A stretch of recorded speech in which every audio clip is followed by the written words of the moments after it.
first business showcase. We have the privilege of having Sana from Courage Unravelled here with us today. Now, many of you may actually know Sana as one of the business advisors from Business Advisory Southwest and Peel. But outside of her role, Sana is actually a courage mindset coach, a podcaster, a blog writer, and an author. Talk about busy lady. Courage Unravelled is Sana's business initiative and is best described as a platform for people to grow, flex, and cultivate a courage mindset. A courage mindset coach, Sana invites you to listen to her podcast for free, work with the activities found within the Courage Journal for 12 months, and engage with her personally through her Courage Mindset program, where you can learn how to grow your courage mindset to benefit you for years to come. Sana says that courage is a learned skill and a personal attribute which you can set your business up for and in life. So Sana, tell me, Courage Unravelled, how did it start? How did it start? Well, origin story, 2014. I was doing my master's in education, adult education, and we looked at, one of the units I was looking at was positive psychology. And one of the character strengths was courage, bravery. And it just kind of stuck with me, and this word just kept on filtering in and out for a number of years.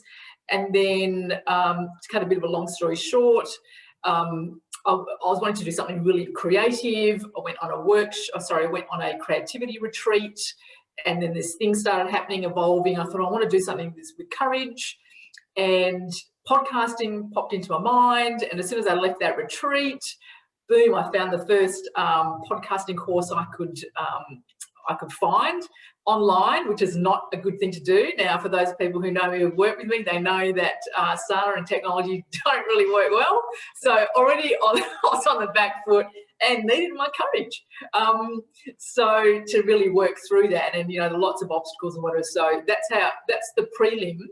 But then the actual startup was COVID, would you believe? So in the business advisory role, I was just meeting people who were under pressure, who were stressed, who were struggling. And I just thought, courage, that's the perfect platform, the perfect way to assist people, give them hope, give them strength, give them resilience when they're going through lots of issues and, that kind of stuff and challenges. So it was launched in July last year. It seems like it's been around for a lot longer than that, or it feels like it, because you've also had a book launch in that time as well with your journal. How did that go? Yeah, it was great. It all happened at the same time. And so essentially with the Courage Journal, it's a complimentary adjunct to the podcast series, so that when people have a listen, and the aim is to listen to the podcasts on an ongoing basis, just so that if you are feeling really stuck, the aim is just repetition, that's the first thing about building the courage muscle, like anything, like training, meditating, training at the gym or meditating. It's about repetition to get good at something. And with courage, because we're not necessarily born with that character strength, it's something you do cultivate, and you need to cultivate. Some are better than others at doing it. It's about the repetition through the podcast, the journal, then acts as something else to kind of anchor that. And it's about 12 months worth, because there's lots of activities in it to help you reflect, but also importantly to action. And you can choose where you want to start. There are 14 statements, and you choose wherever you want to start. There's no right or wrong. And then if you want more, then, come and make contact with me, and we can get, moving into a courage mindset program, because truly, when you have a courage mindset, there is so much that you can do, and how it benefits you in life as well as business. Like, there's this beautiful flow-on effect with it. So where can we find your podcast? I know you've shared some into our Southwest Business Women Connect Facebook group, but is it on your website? Is it on one of the podcasting platforms? How do we find it? Yeah, so if you, easy peasy, courageunravelled.com/podcasts. If you like podcasts, or you do subscribe to a directory, then Apple Podcasts, Stitcher, iHeartRadio, Spotify, so all the major ones. Just type in Courage Unravelled with Sana Turnock, and it should pop up. Wow, so you've pretty much nailed this podcasting thing then. So you said you started out with an online course. Did you actually have help other than that online course to get it going? Or because I know there's some other people that always are saying, oh, I'm going to start a podcast, I'm going to do a podcast. And it's obviously a little bit more difficult than just I'm going to do a podcast. So what were the sort of steps that led you to getting that podcast out there? Oh, look, I think for me, a course was really helpful. It gave me great structure and a framework. I belong to a few podcasting Facebook groups, and one in Australia and one overseas. And then, the same questions get asked all the time. How do I start? I think, and that's one of the major ones. Sorry, I've just got hair in my mouth. Just getting it out there.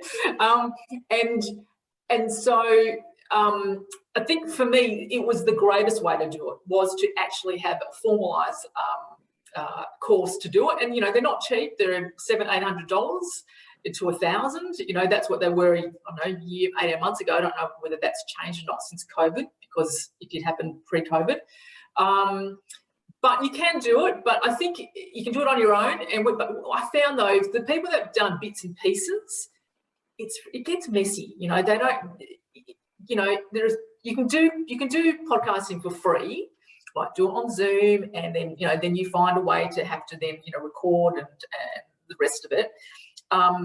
But if you know the right platforms in the first place, yes, you have to pay for them, but tell you what, it makes your life a lot easier, because podcasting takes up a lot of time, a lot of energy. You do want to be passionate about it. Also, people need to find guests. That's ongoing. For me, I have a series, so I have 3 series in a year. So, and I've captured that just for sanity, and my family, because they say, Mum or Sana, we want you as as part of our family, because you're not part of it much anymore. So it's all of that. It depends on what you want from your podcast. Is it there to build your business? Is it there for fun? Is it there for a hobby? Are you there to monetize it? So you've got lots of questions to ask around that. Talking about guests, you've had guests from all over the world on your podcast. What is the best one, or your most favourite guest discussion that you've had? Oh, look, I've had a few, hey. And during the holiday break, I've interviewed a few more, in which I really loved as well, but I can't say anything about those yet. Ones that stand out for me would be Series 3, Maury Morgan.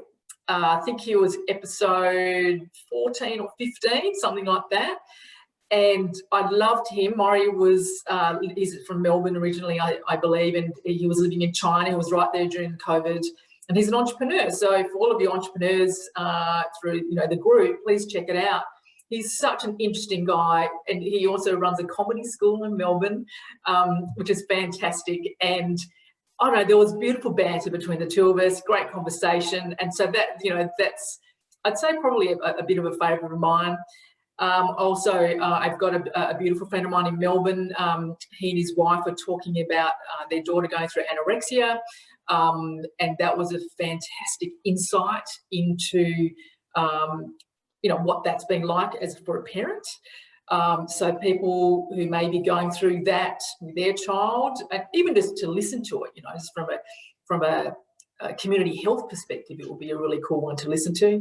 Then we've been fortunate to interview, I've been fortunate to interview Yana Cedar, who's part of IPS. She's one of the directors of IPS, and she's on boards. She's got an OAM, and she's just a bit of a real go-getter. So that was great to have her on show and talking about being on boards and just being an entrepreneur. So yeah, people's stories stand out for different reasons. Yeah, I've listened to that one with Yana, and it is very inspiring of just getting into things, like just being a part of things and being a part of the community is really what I got from hers, which was wonderful. That definitely. The more you give, the more you get, sort of attitude. Definitely. Yeah, actually, another one that comes to mind, is Lisa Smith, who's also, so she is part of Blow Your Own Mind. Yep, and her adoption story, which is absolutely a wonderful story to hear and to get your head around. And what I love about all of these stories is that, I try and get people from the Southwest, at least in 1 or 2 of each series, so that people in community get to connect in another way to these people. You know, they don't have to see them as a business person. It's what's going on behind the business person, you know, to help us connect more with them. Yeah, it is wonderful to hear the stories and how everyone has overcome things to achieve all of their goals, and I guess using courage to keep going through those times. Absolutely, and that's the reason why I've tried, you know, to select the people that have come on the show for that reason. They need to have a story around courage, adversity, and to be able to grow from that experience and to share their growth, you know, with others. And some people, you know, it's too painful, they're not ready to share their story, but for others, there's enough of a gap there to be able to talk about it publicly. So what is next for Courage Unravelled? You've got the little book, the workbook, you've got the podcast, you've got your mindset program. What's next? What's next? Good question. I do get asked that. Look, this is an organic business initiative. I just want to see where it goes because I love it and also love doing business advisory. So, you know, I don't know. I don't have a clear answer there. And that's probably not a very good answer because I'm a business advisor. but I think I just want to go organically with this. Really, that's the honest answer. And whilst, you know, in business we talk about having goals, and it's funny, I was talking to someone today about having goals. Whilst I do have some of those, I'm really happy for it to just find its own way, its own path. I do find for me personally that the more I get out of my own way, I actually find that things work better for me. So I used to be someone who was very goal driven and sometimes would find that would get in the way. So now I'm taking that step back. I'm sorry to everyone who I've talked about with goal setting, intentional setting. I'm going the complete opposite. But yeah, intentional setting is where I'm at now. I think that's a really important way. I work, you know, I have a spiritual bent to how I work things, and I also have my business hat. So I try and marry the two, and I do find that that's a good balance for me. Well, that is wonderful. As everyone will know, Sana is very active in our group. So when this comes out, please comment, let us know what you think of it. This has been so much fun chatting with you, Sana. I can't wait to go and listen to some more of these podcasts, and I'm excited to see who else you've got coming on. Sure. You've dropped enough to make me be like, oh, what's next? Oh, beautiful. So. Well, author series coming up, author series. I'm trying to look at women in tech because I'm theming it, and I want to look at women in agri-business, kind of those kinds of heroines on the land. So that's me for, you know, for 2021. Ooh, that's exciting. Well, thank you so much for your time, Sana, and thank you so much for joining us on this chat. I've had such a great time learning about your business, and I cannot wait to see more. Any parting thoughts from you that you'd like to share? Look, I think the Southwest, women in the Southwest, business owners, they're really fantastic. I really do believe that, and I love how inspiring people are. So keep being inspiring. That's what I want to say. Fantastic. We'll all keep using our courage as well. We'll flex that muscle. Yes. So thank you so much.